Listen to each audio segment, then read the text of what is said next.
And as always, I'll put everyone on mute so we can hear better, but you can unmute yourself if you need to.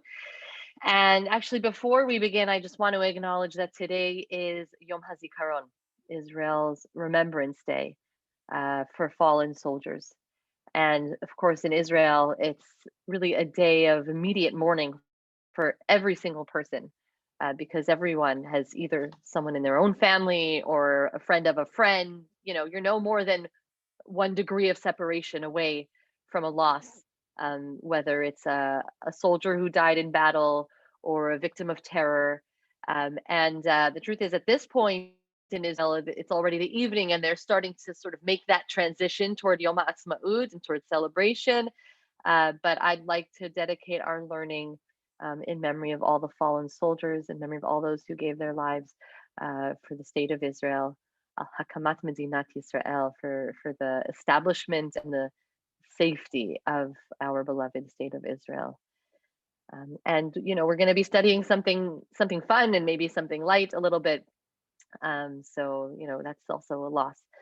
The program that actually that Federation CJA is offering, that many organizations are taking part in, and we are as well through our teen program, is called Taste of Memories. Taste of Memories is a way where they've gathered favorite recipes of particular soldiers who passed, and they say these brownies were something that he loved, and so let's make these brownies and learn about this young man who died, and eat something that he would have loved to eat. It's really beautiful, and so our teens are going to be doing that tonight. They'll be making a cheese pasta in memory of a very particular fallen soldier who loved the cheese pasta. I guess that's their version of mac and cheese. So we're going to jump right into our learning. Welcome. And for those of you who don't already know, we are in our Hamilton series. So today we are looking at the relationship between really the two main characters, or two of the main characters of the musical Hamilton. And that is Aaron Burr and Alexander Hamilton himself. The relationship is complicated.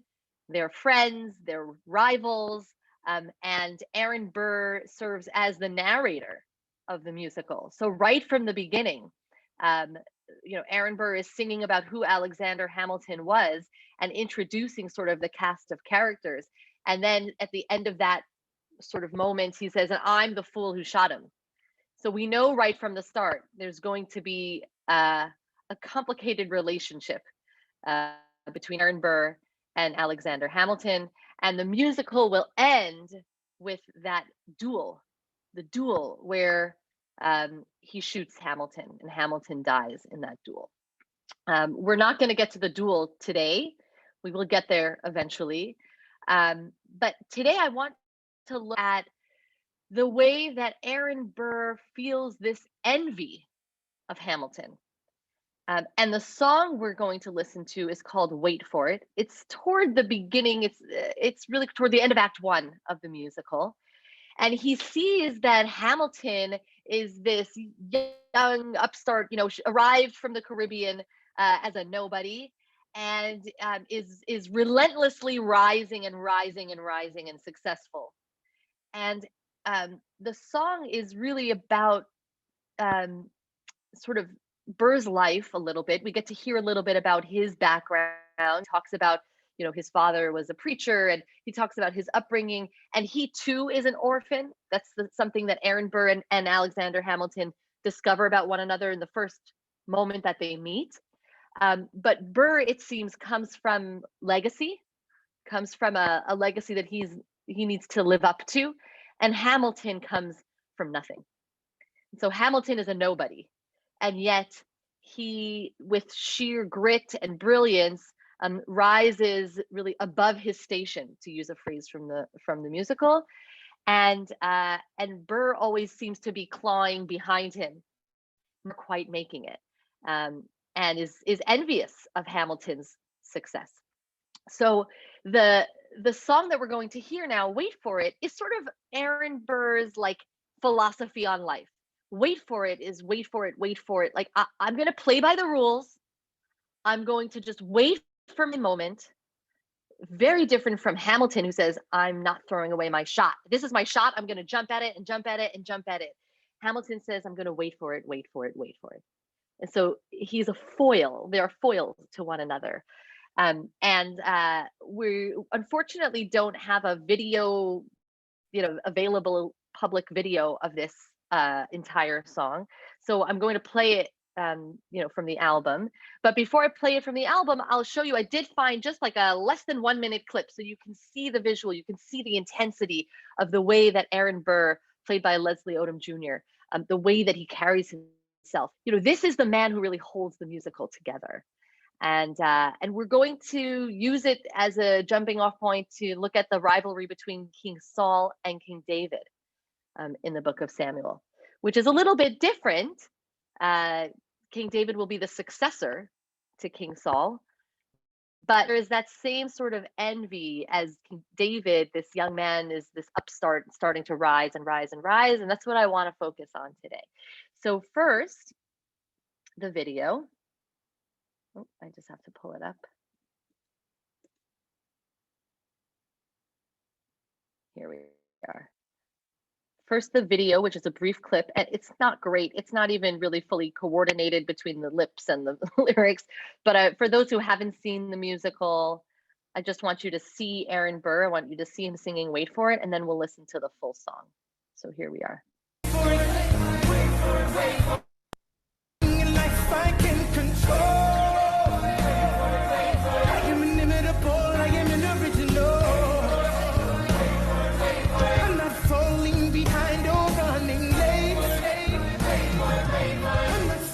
Still I am lying. Hamilton faces an endless uphill climb. He has something to prove. He has nothing to lose. Hamilton's pace is relentless. He wastes no time. What is it like in his shoes? Hamilton doesn't hesitate. He exhibits no restraint. He takes and he takes and he takes and he keeps winning anyway. Changes the game. Okay, we're going to stop it here. This is where the video ends, and I'm going to play the full song now. You'll notice the arc of the song. Just for those who aren't as familiar with the musical, the arc begins just about his relationship with this woman, Theodosia, who is a married woman whose husband is fighting on the British side. So there's a little bit of a scandal there. But it really changes rather quickly to talking about himself, his life, and eventually his attitude towards Alexander Hamilton. So now I'll just share the audio of the song Wait For It. And it has this incredible propulsion. And actually, I'll just share one more sort of musical note here.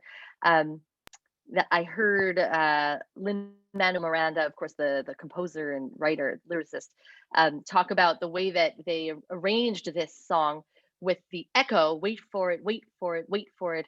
First of all, being a live echo, not something that they created or produced in advance, like computerized or anything. But also the cast, the ensemble behind him, echoes him in a very specific way, and you'll listen for it. He says, wait for it. Then the echo behind him, the cast says, wait for it on the same note. And then it splits to 2 voices, wait for it. And it splits to maybe 4 voices. In other words, the harmony builds, builds, builds. For every single time you hear wait for it, it grows, grows, grows. I just thought that was a really beautiful way of showing the growth of this tension, right? Wait for it, wait for it, wait for it. Like he's waiting and waiting, really biding his time to sort of pounce on opportunities when the time is right. And as he says, I'm not standing still, I'm lying in wait. I'm doing something, but he's saying that because he needs to convince himself, because he's jealous of Hamilton's success. So that's all by way of long introduction. I'm sorry I've given such a long introduction, but I want to make sure everyone's on board with the song. And now we're going to listen to Wait For It. This is the original cast recording.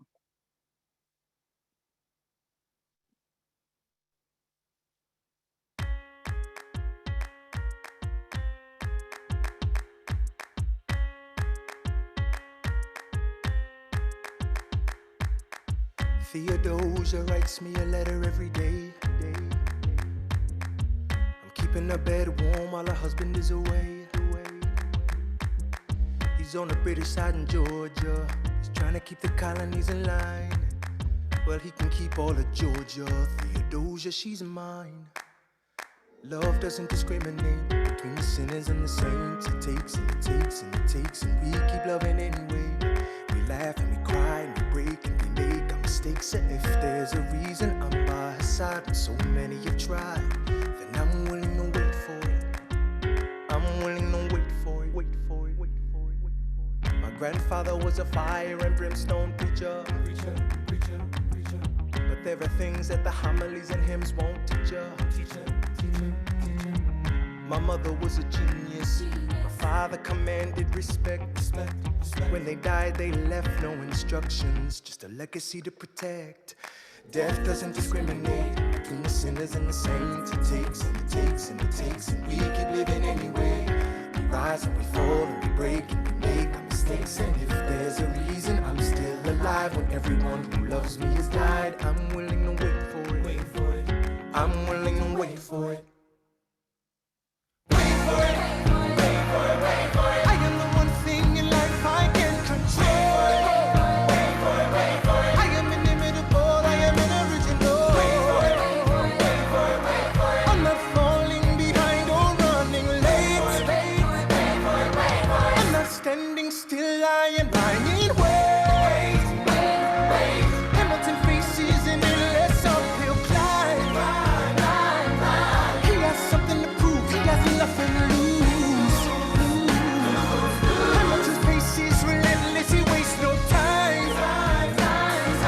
What is it like in his shoes? Hamilton doesn't hesitate. He exhibits no restraint. Takes and he takes and he takes, and he keeps winning anyway. Changes the game, plays and he raises the stakes. And if there's a reason he seems to thrive and so few survive, then goddammit, I'm willing to wait for it. I'm willing to wait for it. Life doesn't discriminate between the sinners and the saints. It takes and it takes and it takes, and we give it anyway. We rise and we fall and we make our mistakes. And if there's a reason I'm still alive and so many have died, then I'm willing to wait for it. Wait for it. Wait for it.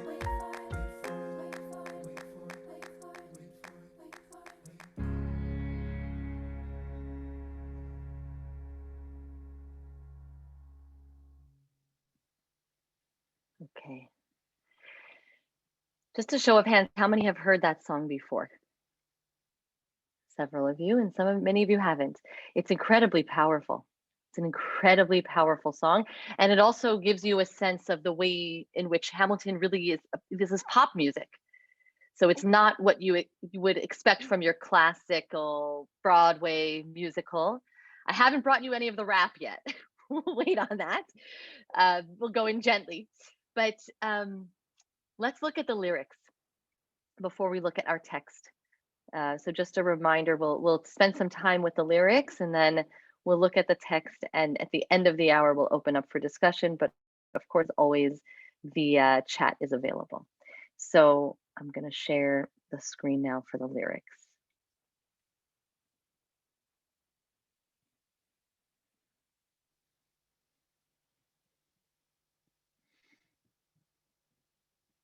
Okay.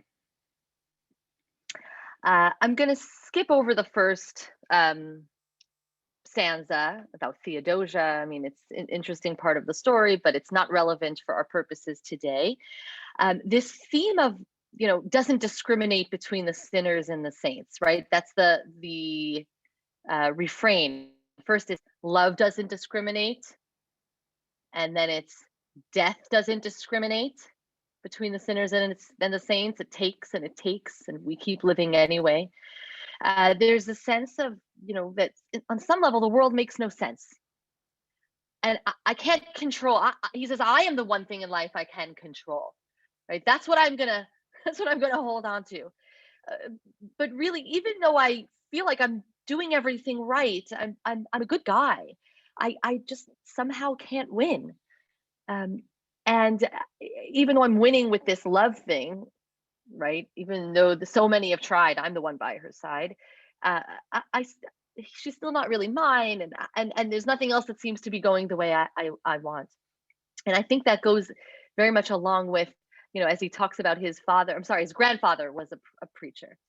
He says there are things that the homilies and hymns won't teach you. Like there are things that even our deepest truths can't explain to us about life. This doesn't make sense. And when my parents died, by the way, why did they die? Because death doesn't discriminate between the sinners and the saints. When my parents died, I'm just trying to stick to their legacy. And then here's the chorus. Along the right, a lot of wait for it, wait for it, wait for it. So I don't know if you heard what I was referring to, the wait for it, and then the harmony expanding, expanding, expanding on each word, wait for it, which I just find very beautiful. So I'm going to skim down. It'll take a minute till your screen gets clear again, maybe. He's moving toward, what am I waiting for? Look at Hamilton. Look at how successful he is. And this really is the key to the story that we're looking at today with King Saul and King David. Hamilton doesn't hesitate. He exhibits no restraint. He takes and he takes and he takes and he keeps winning anyway. He seems to be breaking so many rules or breaking expectations.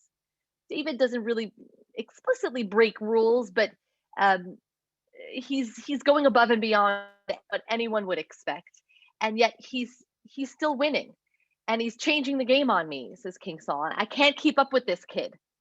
I guess life doesn't really always make sense, and the rivalry and the envy ultimately becomes violent for Aaron Burr and also for King Saul. So that's what we'll look at now in the text. We're going to be reading two stories from the book of Samuel, from the book of Shmuel Aleph, the first Samuel. There were so many that we could have looked at. It was hard to choose, but I tried to choose stories that sort of demonstrate this envy and this tension between the two characters. So as I said, there are some very significant differences. We're not talking about peers like we were with Burr and with Hamilton. We're talking about King Samuel having basically already been told that his kingship will not last. And remember, it's the prophet, sorry, King Saul, did I say that? It's the prophet Shmuel, who anointed Saul, and then comes to Saul after a series of mistakes and says, okay, you're not going to last. You'll be king for 2 years, and now someone else will be taking on the kingship. And Shmuel, the prophet, anoints young King David. There's this great scene where he comes and he's trying to find him, and he's like the youngest of all the sons. He's ruddy, he's boy-like, and he says, yeah, that's the one, David. And anoints him. But even though you've been anointed by God, so to speak, you don't take over as king until the previous king dies. So the narrative kind of creates this fall of Saul as the rise of David slowly begins to happen. And it's at the end of Saul's life when he is killed in battle, or he really sort of commits a suicide in the midst of where he knows he's about to be killed by the enemy. And then King Saul will be officially crowned as king, even though he was already anointed. So that's a little bit just of the detail of the story. But this is where we really see articulated that Saul is jealous, just like Aaron Burr is jealous of Hamilton's success. And they're both worthy leaders, but somehow Saul, like Burr, he's not a bad guy. He's really not a bad guy. He just makes some significant mistakes. So here we go. David was successful in every mission. Okay, it starts with Vayetze David b'chol asher yishlachenu. Shaul already, has a relationship with David. I should mention that David was asked to, play music for Saul to calm him. They have a relationship. This is already just after the moment with David killing Goliath, and now we see David rising and rising and rising. Vayisimehu Shaul al anshe hamilchama. Saul puts him in charge of a command of the soldiers. Vayitav be'enei kol ha'am, and the people love him. He's a people pleaser. V'gam be'enei avdei Shaul, and the servants of Saul love him. So already that's not going to sit so well with Saul. Verse 6. Vayihi bevo'am, when the troops come back. Beshuv David mehakot et haplishti, when David returned from killing the Philistine. That's not just any Philistine, but it's Goliath. And the Philistines are the enemy throughout these years. The Philistines are always, attacking or threatening, and the Israelites are fighting the Philistines. So, the fact that he kills Goliath elicits quite a lot of joy and celebration. The women come out from all the towns of Israel, come out singing, and dancing, rejoicing, right? To greet the King Saul, to greet the King Saul in his victory with all this joy. And how do they praise Saul?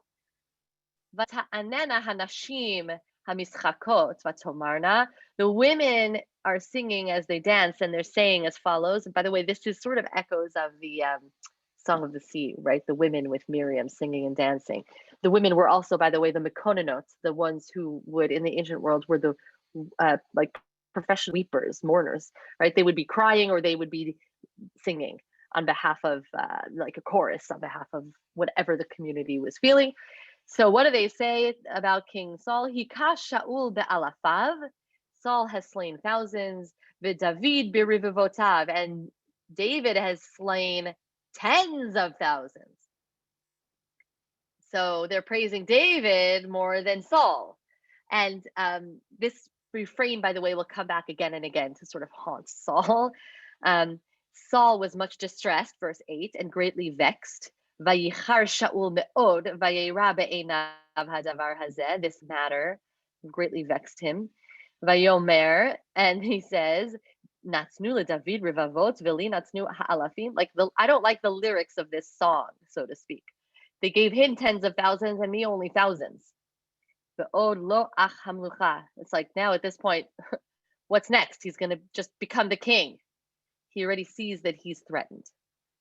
Saul feels threatened by David. And this to me was the echo of, Aaron Burr feeling threatened by Alexander Hamilton. And from that day on, it was never the same. Verse 9, Vayihi Shaul oyenet David mehayom hahuv hala. From that day on, Saul kept a jealous eye on David. And now it becomes sort of a running theme that Saul wants to do harm to David again and again, out of this envy, out of this jealousy. Verse 10, the next day, Vayihi mimacharat vatzitzlach ruach Elohim ra'a el Shaul. Some, evil spirit of God gripped Shaul, gripped Saul. Vayitnabe betoch habayit. He's raving mad or prophesying madly in his house, and David is playing the lyre as he did daily. David minagem beyado keyom beyom. So this was not a new situation, but this time, v'hachanit beyad Shaul, Saul has a spear in his hand. He's armed, which you never want, someone without his faculties about him to be armed, God forbid.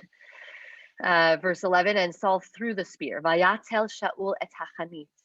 Vayomer akeh b'David ubakir. I'm going to throw this spear against David into the wall. Vayisov David mipanav pa'amayim. And David had to sort of duck, so to speak. Eluded him not once but twice. Vayira Shaul milifnei David. Saul was afraid of David. Envious of, afraid of, intimidated by David perhaps. Why? Because he sees that God is with him. He sees that God is now with David and has left Saul. So God being with him, is symbolized also in the way that the prophet speaks to Saul and says, God is no longer with you. God is with David. Like, it's very explicit. But even just in this moment, that the king in his own house can't kill David, it must be some supernatural reason, right? David has God on his side. This is very, very different, but it reminded me, just as I said that, of the moment in Hamilton where they realize, you know, there's a song, it must be nice to have Washington on your side. It must be nice to have the power on your side. So, of course, Washington is this untouchable power in the American Revolutionary story. And it must be nice to have Washington on your side is one of the later songs where they realize that Washington's looking out for Hamilton. So here it's God. I'm not trying to say George Washington is God, but I'm saying that the powers that be clearly are in favor of David, and that seems so unfair to Saul. So then Saul puts him in charge of troops. Vayasirehu Shaul me'imo, verse 13. Vayisimehu lo sar elef, appoints him chief of 1,000 troops to march at the head of troops. Vayetze vayavo milifnei ha'am, and maybe thinking maybe he'll put him in harm's way. Verse 14, it almost backfires. Vayehi David l'chol drachav maskil. He succeeds with everything that he does. V'Hashem imo, and God is with him, or for God is with him is the translation here, right? Because God is with him. And it makes things even worse. Vayar Shaul asher hu maskil me'od, when Saul sees how successful he is, vayagar mipanav, he's almost afraid of him or trembling from him, dreading him. And he's the favorite among the populace as well, right? He's gaining in popularity. Verse 16. V'chol Yisrael v'Yehuda ohevet David, ki hu yotze vava lifnehem. People of Israel and of Judah love David. He is the one who is with the people. So Saul tries all kinds of things. We're going to skip ahead a little bit. Saul gives him his daughter Meirav. He also gives him his daughter Michal in marriage. David says, "Me, not me. I'm going to be your son-in-law. No, I can't." Michal is in love with David. He says, "Okay, you're gonna marry Michal. You'll be my son-in-law." And I want to skip down to. So there's a humility where David is like, no, not me. Here. So verse 25, sorry, I'm trying to line it up in the Hebrew and the English. Give me a moment. Okay, so it's verse 25 in the Hebrew Chaf He at the very top. Vayomer Shaul, Saul says, he sees there's some hesitation. I don't want to take your daughter. I'm not worthy of taking your daughter. We're not sure if it's humility or false humility. In the musical, certainly Hamilton has a lot of false humility. What, me? Okay, me. I was chosen. Great. I was chosen for the Constitutional Convention. That's actually a line. So, Kotomru le David, say this to David, says Saul. Ein chayfetz lamelech b'mohar. The king doesn't need any bride price, right? There would have been like, who am I to give you a bride price for your daughter? So Saul is sort of saying, I don't need anything except just one little price. The foreskins of 100 Philistines, which is like this very extreme ask. Like, you want to prove yourself worthy to marry the king's daughter? Okay, go kill 100 Philistines and bring me their foreskins, which is like the ultimate, disgrace to the Philistines. These are the king's enemies. Vishaul Chashav, the sort of narrative tells us, Shaul Chashav lahapil et David biyad plishtim. Aha, this is a way that I can make David die in battle. Like, he's never going to succeed at this. He's still really out to get David. He doesn't really want him to marry his daughter. Verse 26. Vayagidu avadav le David et hadvarim ha'eleh. David is told, this request, and David likes it. He says, okay, vayishar hadavar be'enei David lehitchaten b'melech. This seems worthy a worthy idea to become the king's son-in-law. Before the time had expired. Verse 27, Vayakam David vayelech hu ve'anashav. He and his men, he already has followers. They strike not 100, but 200. There's the arrogance. And there's the success, wild success. 200 Philistines. Vayach b'plishtim 200 ish. Vayave David et orlotehem. And he brings, it's so grotesque, I'm sorry, but this is the text. The 200 foreskins of these Philistines, that he might become the king's son-in-law. And then what choice does he have? So he gives him Michal and realizes that the Lord is with David. We're going to skip the rest of this. He's so successful. He's more successful. His reputation. I guess I'll just read the last line. Sachal David Mikol Avdei Shaul. David is the most successful of anyone under Saul. Vayikar Shemo Meod. Vayikar, his reputation soared, or his desire in the eyes of the nation. So everyone loves David. No one likes Saul anymore. Ugh. He's relentless. He's relentless, to use the words of Aaron Burr. This second story, this is the only other story we're going to look at today, is the story of what I'd like to call the not duel.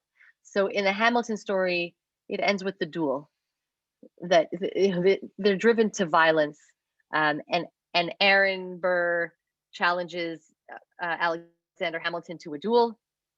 Say it to my face, you've been insulting me for all these years. And what happens at the duel is that Hamilton actually shoots into the air, but Burr shoots Hamilton and kills him right on the spot. That's how the duels worked.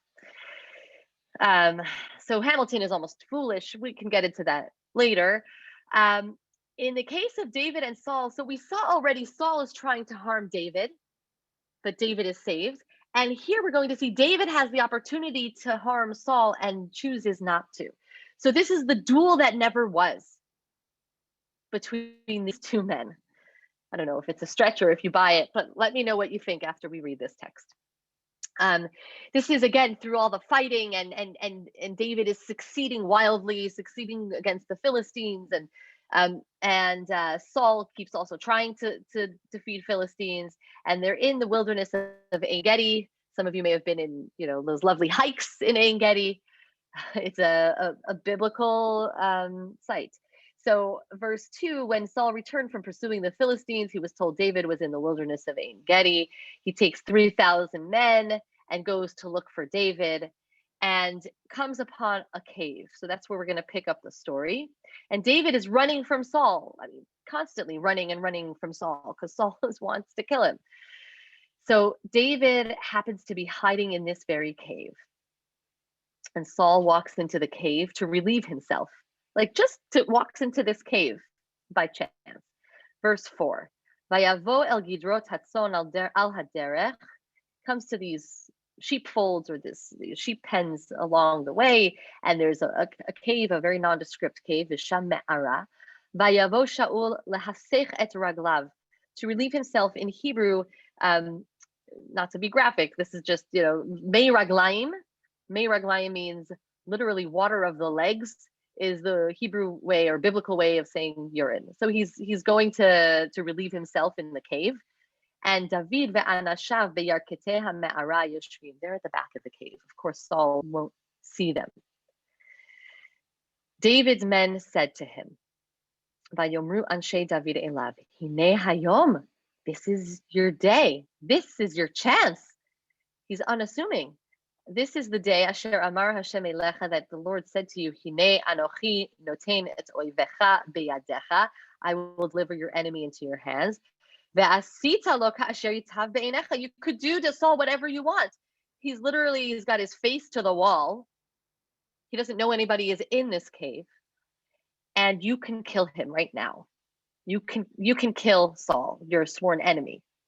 But David all along respects the monarchy respects what he calls the anointed of God. He has to respect the anointed of God because he is also the anointed of God, and he wants to, of course, claim that position is sacred. But also, there's a certain morality about this reverence that David has. And David goes and stealthily cuts off the corner of Saul's cloak. Vayakam David, vayichort et knaf ha'me'il asher l'Shaul balat. So what does that mean if he goes and cuts off the cloak without Saul noticing? It means he's telling Saul, I could have killed you, but I didn't. He's asserting his power over Saul. It's almost like shooting in the air, except the other guy actually is facing you and shoots you in the chest. So that didn't work for Hamilton. But there are echoes here, I think. In verse 6, David was a little bit upset with this, with himself, because even that, al asher karat et kanaf asher l'Shaul, that he cut off the cloak, the edge of the cloak of Shaul, seems to have been, a deep disrespect. But he says, oh yeah, I did something bad. He says to his men, Chalila li mehashem, like God forbid, im hadavar hazeh la'adoni. I can't believe I did this to my Lord. L'Mashiach Hashem, the anointed of God. L'shloach yadi bo, even to raise my hand against him in this small way, because he, at the end of the day, he's still the Lord's anointed. And he told his men, don't attack Saul. We shouldn't be doing anything to him. And Saul leaves the cave. I'm going to skip ahead. Verse 9. As Saul leaves the cave, which means he's now out of David's reach, so the moment has passed. Verse 9, Vayakam David acharechen, David arises, Vayetze min ha'me'ara, he comes out of the cave, Vayikra acharei Shaul lemor, Adoni hamelech, he calls after Shaul and says, my Lord, the king, and Vayabet Shaul acharav, Saul turns around, Vayikod David apayim arza vayishtachu. David bows to the king, right? Bows to Saul, his rival. Really, Saul thinks David is his rival. David is respectful as much as he can to Saul. And David says to Saul, why do you listen to the people who say David is out to harm you? Why do you think I have anything against you? I have nothing against you, Burr. That's what Hamilton actually says later on. I just don't agree with you, but I'm not out to get you. Hine hayom hazeh, verse 11. Behold, on this day, ra'u einecha, your own eyes now can see, et asher nitzhancha Hashem hayom biyadi ba'me'ara. God gave you right into my hands in a cave. Ve'amar laharagcha. And I thought I could kill you. They said I should kill you. Vatachas alecha, but I showed you mercy instead. Omar, I had the opportunity to kill you. Instead, I said, Lo eshlach yadi ba'adoni, I'm not going to raise a hand against you, my Lord, because you are the anointed of Lord. Ki Mashiach Hashem hu. And then he shows him the corner of the cloak. Look at this. I didn't kill you. I could have killed you. I've never wronged you. So I'm going to just skip down so we have a little time to chat about it. But essentially, I would never harm you. Who are you pursuing? I'm harmless. Verse 15, what am I? A dog, a flea? I'm nothing. Don't waste your time trying to kill me. So he gives this whole speech. And it really hits him. Verse 17. When David finishes this speech of words that he spoke El Shaul to Saul, Vayomer Shaul, HaKolcha ze b'ni David, is this your voice, David, my son? Vayisa Shaul kolo vayefk. He begins to weep. And he says, you're right. Tzaddik ata mimeni. You are more righteous than I am. Ki ata gmelatani hatova va'ani gmelaticha ra'a. You've done righteously for me, generously, even though I've treated you badly. And unfortunately, it doesn't really last. Like they don't really ever reconcile. But this is the day of the duel that was not to be, because Saul was pursuing David, but David chose not to pursue Saul. He didn't take the bait. It takes two to tango. It takes two to duel. and David is not taking that. And this is a moment of reckoning. At the end, Saul says, "I know that you will become king. I know that the kingship over Israel will remain in your hands," and he is sort of deferring power to David. So this is a chance to schmooze a little. I'm curious about the what you see in this dynamic between Saul and David, or in the parallel between Hamilton and Burr. I see Gloria Aronoff. I know there are more than one Gloria and more than one Naomi and more than one Sharon in the rooms. So Gloria Aronoff, I see your hand, and then anyone else, let me know who else wants to speak. Go ahead, Gloria. Okay, it's great. Wonderful class, Rachel. What I wanted to say was that when David cut off the corner of Saul's cloak, what it reminded me was the foreskins of the Philistines. It was the ultimate humiliation, was to basically to steal Saul's manhood. And I have an issue with David's hubris, because I really, I think he's very lacking in humility. He's wonderful. I mean, he's done wonderful things, but he's a poseur, he makes it look as if he is in total fealty to Saul, and he's not. Right. And the other thing I want to say was, I think Saul's fatal flaw was to not embrace the fact that he had a wonderful, talented subject in David, and he could have owned it by, celebrating him instead of feeling that he was his rival. It would have given him even more nachas, and in the eyes of the people, to say, look, we have wonderful people among us, and how lucky we are to have such a warrior, blah, blah, blah. So I think, they say Saul was depressed, that his nature was depressed. And I think when you're in that state of depression, you don't necessarily see things in terms of positive attributes. Yeah, thank you. Actually, as the mental health professional in the room, I know you're not the only one here, but it's helpful also to remember that there is something a little off about Saul, and he's not seeing clearly. He's not acting in his full capacities. And yeah, it makes us think, wow, imagine what they could have accomplished together. And I see that in the musical as well. Burr and Hamilton could have been real partners, instead of ripping each other apart. So thank you for that. I see Pepita, your hand, and then Bunny, and then Judy, in that order. I'm just fascinated by the choice you made of going to the Saul story, because it seems to me that the Saul story is one about generations, the difficulty of accepting succession. And if we look at politics, it happens all the time. The example that comes to my mind is Tito in Yugoslavia, who didn't take the time to get a successor, and Yugoslavia fell to pieces. Whereas the Hamilton story, I would have made it, the Hamilton-Burr conflict seems to me more like competition between brothers. And I would have gone more into stories of starting from Esau and Jacob, but also the stories of the various kings that I can't remember fighting with each other to get the monarchy. So Yeravam, Rechavam, like the two, or the ones with like the impossible names. Yes. Yes. And there was a lot of that. So I actually will tell you that my husband and I, Avi and I, had a sort of debate about this also, and he was not. He loves the Saul David dynamic. I think it's really interesting in terms of the envy in light of success. I found that the David character was more Hamilton than Saul was Aaron Burr. So David is young, scrappy, and hungry, right? Yeah, he's driven and relentless. But Avi said I could have done a story such as the Korach story.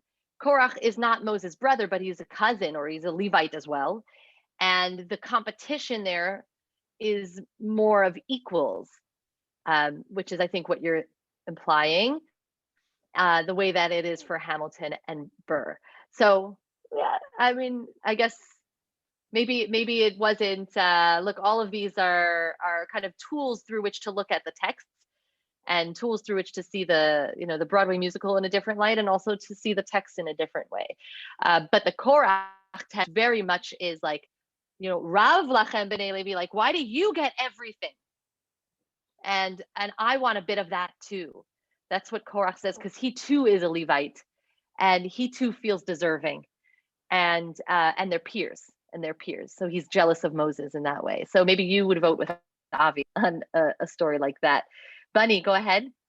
I'm just interested in seeing how David learned from Saul, what he learned about how to lead, because when I see Saul sending him out at the head, I'm reminded of David wanting Bathsheba's husband and sending his rival out to lead. Yes. And I'm wondering what other lessons David learned from Saul as he continued on. What not to do sometimes, Yeah. or Yes. the wrong lessons. Yeah. Yeah. There's a lot of corruption of power throughout these stories. It's pretty ugly. These are terrible stories. I usually actually sort of shy away from these. These are books filled with war and corruption. So that passes down. What you're saying is that almost was passed from Saul to David, unfortunately. Yeah. Thank you. Judy-Ann? Yes, two comments. Saul sent David out to lead the troops, that he should be in front. And that seems to be a common theme when you don't want to get your hands dirty and you want to get rid of someone, that you just make them, you send them out into battle and you make sure that they're in the front line.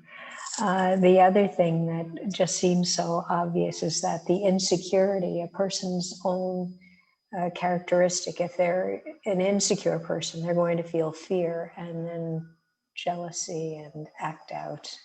So yes, thank you. And I think what I'm reminded of also is that Saul and David should not have been rivals, right? Because David was the successor, but Saul saw him as a rival, and that was the problem with the dynamic there. He was threatened by him, and then he uses his power, like you said, putting him out on the front lines. And as Bunny said, unfortunately, David learns to do the same later on. Farla, did you have a hand? Well, I was just thinking that when thinking of David as someone who is so ambitious, and the story that I have left of David is that he wasn't such a nice person. So, I mean, he was driving and he was ambitious. But when you think of a person who's so ambitious, how can they think of the next person and lifting up the next person? It's probably in real life more about themselves and how they can get ahead.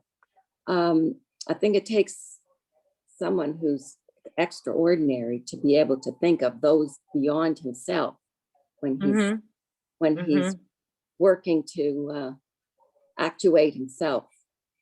I don't know. Yeah, and he certainly he is not he is by far not a perfect person. He makes lots of mistakes. He sins, and yet somehow his kingship endures. And Saul somehow makes some similar mistakes, and yet his kingship doesn't endure. It's as if kingship doesn't discriminate between the sinners and the saints, to borrow from the lyrics, and that feels so unfair. But in these narratives, it is the voice of God or the voice of the prophet that carries the morality, and the voice of the prophet is always like every king of Israel has to have his prophet by his side to keep the sort of straight moral arrow, like your conscience. Exactly. Yes, right, the conscience. I wanted to play one more song before we close, and thank you all for those comments. I'm sure there could be more, and the chat is always open if you feel comfortable using that. I wanted to play sort of um, there's a word that's not coming, but the later development of this Aaron Burr and Alexander Hamilton rivalry, where they do take the bait and they decide they're going to duel. They're going to duel it out. So this is at the very, very end, almost the end of the musical, where finally Aaron Burr is running for president, and Alexander Hamilton, although he's been his peer and his colleague for all these years, decides not to endorse Burr as president, but to endorse his rival Thomas Jefferson. And you'll hear the conversation that ensues. Aaron Burr basically says, if there's one commonality to all of my failures in my life, it's that it involved you, Hamilton. You were undermining me again and again and again, and I've had enough. The song is called Your Obedient Servant, because it begins with Hamilton's frustration, and then he sits down and writes a letter. And of course, the end of the letter is so great. It's gracious, right? I remain your obedient servant, A. Burr, right? He's signing it. And Hamilton writes back, I remain your obedient servant, A. Ham. And even the music is kind of la-di-da, I remain your obedient servant, like this kind of that actually stands in stark contrast to what they're saying, which is, I challenge you to a duel. So I wanted to play that. It's not a pleasant way to end. So usually I like to end our class on an up, but I guess it is a sad day on our calendar, as we said, so I'm going to just sit okay with that. But it is sort of in the spirit of David and Saul not having the duel. It's because they haven't, because David maybe has some reverence for Saul, or at least reverence for the kingship, and doesn't take the bait and has the opportunity to harm, but says no. And this is what happens when they each respond to the other's threats. It's pretty bad.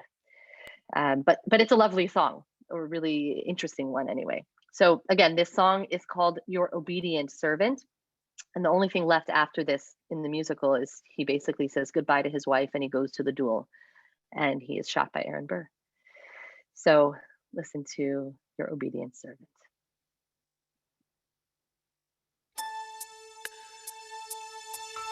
How does Hamilton, an arrogant immigrant, orphan, bastard, poor son, somehow endorse Thomas Jefferson, his enemy, a man he's despised since the beginning, just to keep me from winning? I wanna be in the room where it happens, the room where it happens, the room where it happens. You've kept me from the room where it happens for the last time.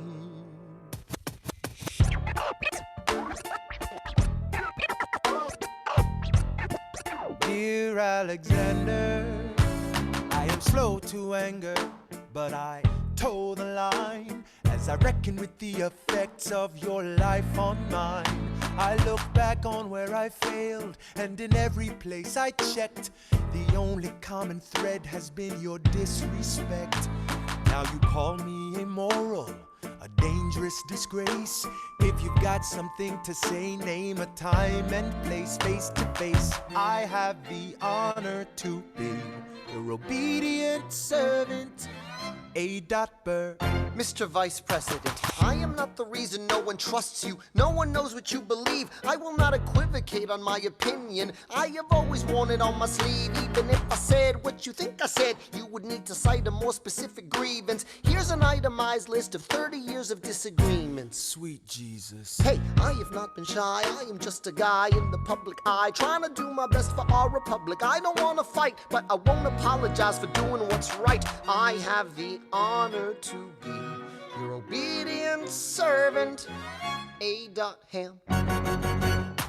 Careful how you proceed, good man. Intemperate indeed, good man. Answer for the accusations I lay at your feet, or prepare to bleed, good man. Burr, your grievance is legitimate. I stand by what I said, every bit of it. You stand only for yourself. It's what you do. I can't apologize because it's true. Let's stand, Alexander. We hawking dawn. Guns drawn. You're on. I have the honor to be your obedient servant, A. Ham. A. Burr. Oh, yeah. That's what happens with arrogance, right? So that's unfortunately that's where we will part for today. I promise we'll have happier songs coming. But thank you so much for your time and your insights. And yes, the comments in the chat